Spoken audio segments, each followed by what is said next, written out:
পয়গম্বর আরবিকে ডাকে বলে, পয়গম্বর এই যে খাবার পরিমাণ বেশি হয়েছে, ও নবীজি আমরা তৃপ্তি করে খানা পেয়েছি, আপনি যে খাবার আমাদের কাছে পাঠিয়েছিলেন আমরা তৃপ্তি করে খাবার পাওয়ার পর এই খাবারগুলো বেশি হয়েছে, এইগুলো আপনার দরবারে পৌঁছে দিলাম, এগুলো আপনি আপনার মন মতো খরচ করবেন। পয়গম্বর আরবি ডাক দিয়ে কয়, কি বলো? আমি তো কোনো খাবার পাঠাই নাই। সাহাবায়ে কেরাম বলেন, ইয়া রাসূলুল্লাহ, ইয়া হাবিবাল্লাহ, বলেন কি? বলে, হ্যাঁ আমি তো কোনো খাবার পাঠাই নাই, তোমরা কি বলো? এবার ওই সাহাবী, যে সাহাবী আসছিল নবীর কাছে সংবাদ পৌঁছানোর জন্য, ওই সাহাবীকে ডাকায়, ডাকায় বলা হয়, ঘটনা কি তুমি বলো? সাহাবী ডাকতে বলে, তোমরা পাঠিয়েছিলে, এসেছিলাম পয়গম্বর আরবির দুয়ারে, দরওয়াজায় এসে দেখি নবী আমার মদিনার পয়গম্বর ঘর থেকে মধুর সুরে কোরআনে কারীমের আয়াত তেলাওয়াত করতেছে। ওয়া মা মিন দাব্বাতিন ফিল আরদি ইল্লা আলাল্লাহি রিজকুহা ওয়া ইয়ালামু মুস্তাকাররাহা ওয়া মুস্তাওদাআহা কুল্লুন ফি কিতাবিন মুবিন।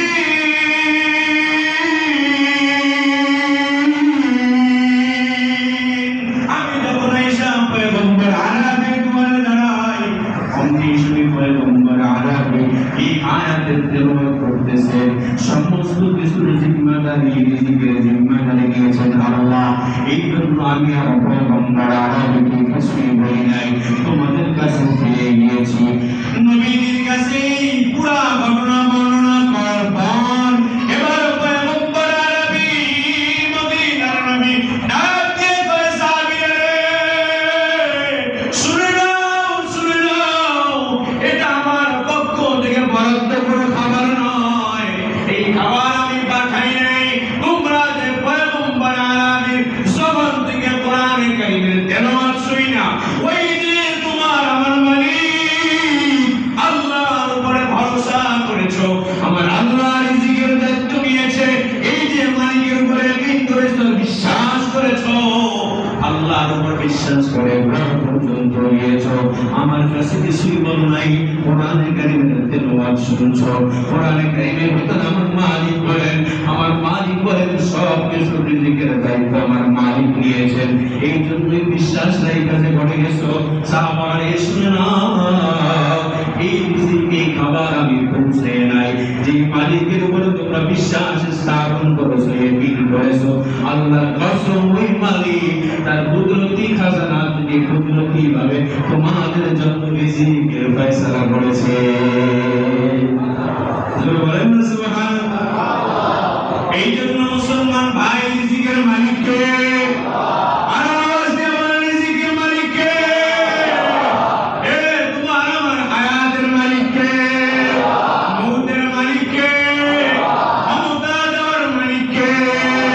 ক্ষমতা ছিনিয়ে নেওয়ার মালিক কে? ইজ্জত দেওয়ার মালিক কে? বেইজ্জতি করার মালিক কে? সমস্ত ক্ষমতার মালিক একমাত্র কে? ইন্নাল্লাহা আলা কুল্লি শাইইন কাদির।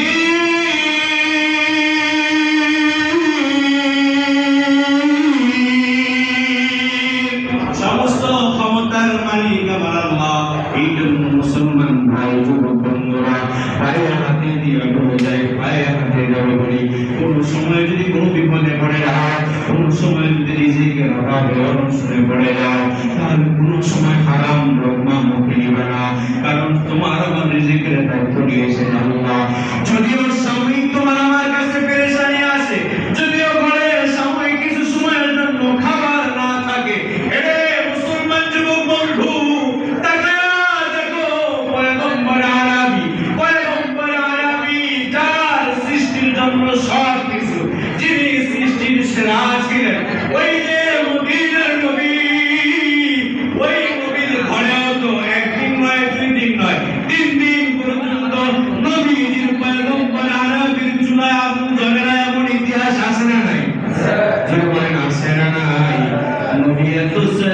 দামি হওয়ার পরেও, পয়গম্বর আরাবিয়া দামি হওয়ার পরেও তারপরে যদি অভাবের এই হালত হয়, তাহলে তার থেকে আল্লাহ তোমারে আমারে ভালো রাখছেন। বলেন ঠিক কিনা? এরপরও তুমি আমি কেন হারামের দিকে হাত বাড়াই? এ যুবক বন্ধু, মুসলমান আল্লাহর গোলাম, পায়ে হাতে ধরে বলি মুসলমান যুবক ভাই, যতদিন দুনিয়াতে বেঁচে থাকবা, ততদিন কোনদিন হারামের দিকে পা বাড়াইবা না, হালালের দিকে পা বাড়াইবা। যদিও কিছু সময়ের জন্য পেরেশানি হয়, যদিও তোমার ব্যবসায় কিছুটা লস হয়ে যায়, তারপর কিস্তির দিকে হাত বাড়াইবা না।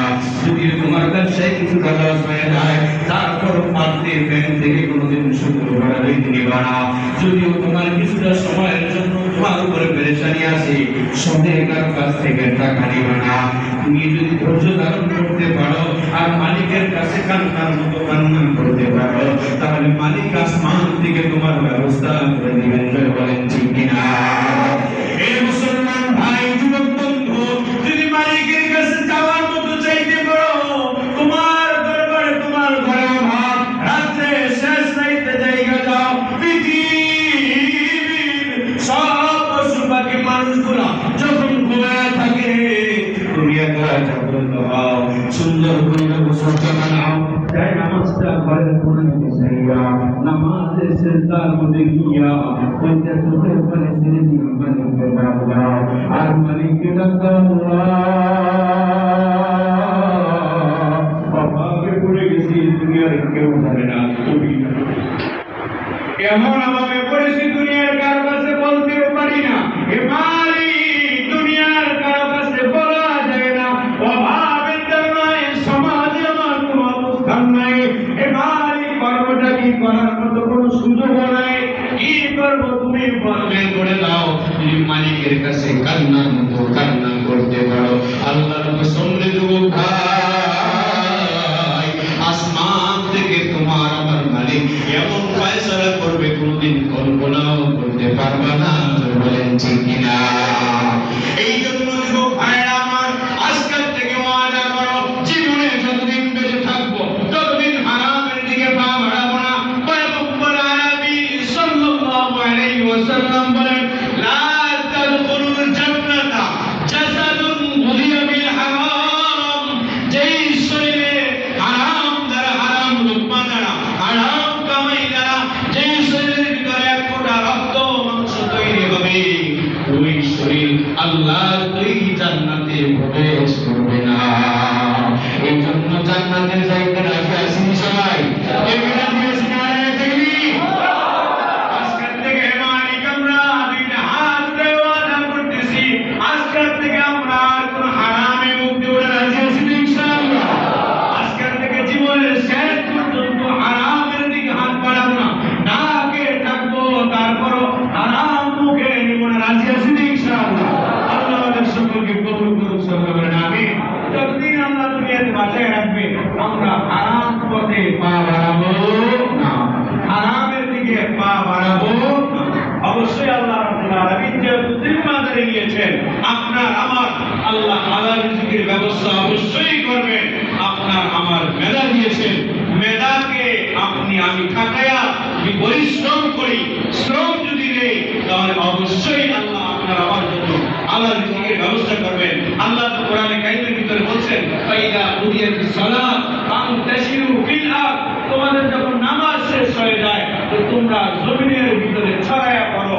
ফান্তাশিরু ফিল আরদ ওয়াবতাগু মিন ফাদলিল্লাহ। আল্লাহ রাব্বুল আলামিন, আল্লাহ রাব্বুল আলামিনের দয়া ও অনুগ্রহ তোমরা তালাশ করতে থাকো। তো নামাজ শেষ ঘরে বসে থাকতে হবে না, মাঠে যেতে হবে, কাজে কর্মের জায়গায় যেতে হবে।